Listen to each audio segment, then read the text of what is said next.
सादर करीत आहे. माझ्या कथेचे नाव आहे स्मशानातील सोनं. भीमा हा अंगापिंडानं जबरा होता. तो भर पैलवानासारखा दिसे.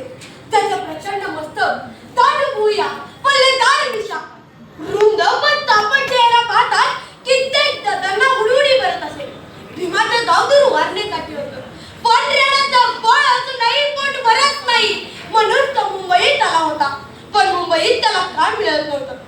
आपल्याला काम मिळावं, पगार आणावा, बायकोला त्याची माळ करावी अशी कित्येक स्वप्न पाहून भीमा निराश होऊन त्या उपनगरात जंगलात आला होता.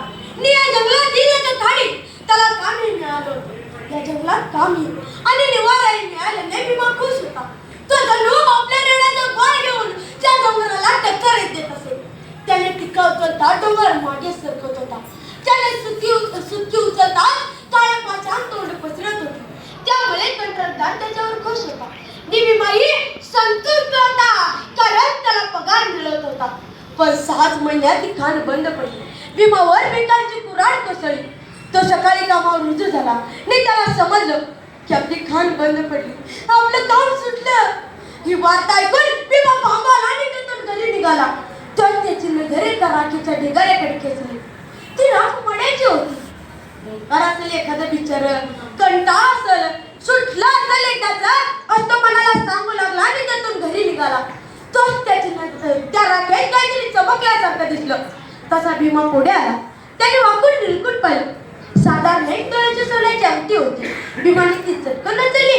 1 तोळा सोनं, ती मड्याच्या राख्यात सोनं असतं याचा त्याला नवा शोध लागला. जगण्याचा नवा मार्ग मिळाला. तो नदी, नाले, स्मशानकात गुंडाळा लागला. मड्याची राख गोळा करून जगू लागला आणि त्यातून सोने मिळू लागला. डाळी, मुदी, पुतळा तू काही ना काही तो रोज घरी घेऊन येत असे आणि सकाळी कुर्ल्याला जाऊन विकून रोख रक्कम घरी घेऊन येत असे. आणि घरी येतेवेळी नापदा म्हणजे तिच्या मुलीसाठी खजूर आणायचा. भीमाचा हा नवा धंदा चांगलाच चालला होता. त्यामुळे त्याला जगणं आणि मरणं यातील अंतरच माहीत नव्हतं. जो मरतेवेळी गाडीतील तो सोनं घेऊन मरतो तो भाग्यवान असतो असं त्याचं मत होतं. त्याची बायको त्याला म्हणाली, अहो असं चित्र काम नको आपल्याला.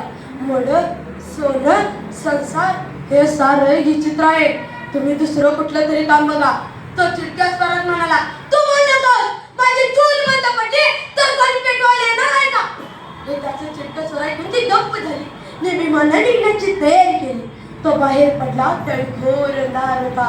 निशब्द शांतता नांदत होती. भीमा निघाला होता. त्याने डोक्याला टापर बांधली होती, वर पोत्याची खोल घेतली होती आणि कंबर देखील बांधली होती. सोबत पहाड घेऊन भीमा ढेंगा टाकत होता. त्याला कसली भीती नव्हती.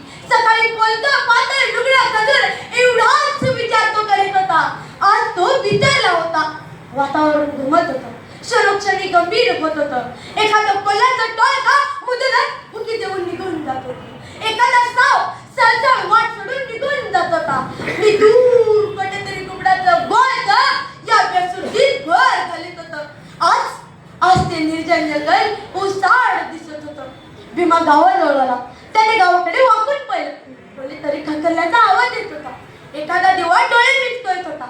परिस्थिती अनुकूल आहे हे पाहून भीमाला आनंद झाला आणि तो चटकन स्मशानात शिरला आणि आजच्या त्या मेलेल्या सावकाराची नळी गोळ शोधू लागला. पण आईच्या आदर तो प्रथमच भयभीत झाला होता. पण दुसऱ्याच्याने त्यानं स्वतःला सावरलं. खरा प्रकार त्याच्या लक्षात आला आणि तो खचून गेला. आपला घाम पुसून टाकून गोरीत उतरला. प्रेताच्या काठीत हात घालून ते प्रेत उपसून बाहेर काढलं तर दडीत चाटलेलं मड भीमाच्या समोरच्या गोरीत उभं होतं.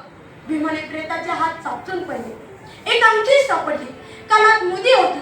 भीमाने ती ओरबडून काढली. तोच गावची कुत्री जागी झाली. मी कुत्र्याने गावला काय केलं? अरे कोल्ह्याने मला खाल्लं वाटतं असं कुठून तरी आवाज आला. हे ऐकून भीमा घाबरला. भीमाच्या लक्षात आलं प्रेताच्या जबड्यात नक्की सोनं असणार. सोबत आलेली प्रहार प्रेताच्या जबड्यात घातली. चारही कोपऱ्यात चापटून पाहिले. या गडबडीनं पहिला पोटा काढून मग पहार काढण्याऐवजी पहिला भीमानं पहारच काढली.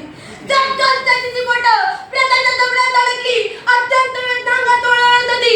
गावाकडून कंदील घेऊन येत असलेले लोक त्याला दिसू लागले. आपल्याला पकडून देणार. सारी शक्तीकडून भीमा प्रेतावर प्रहार करू लागला. पड्या सोड मला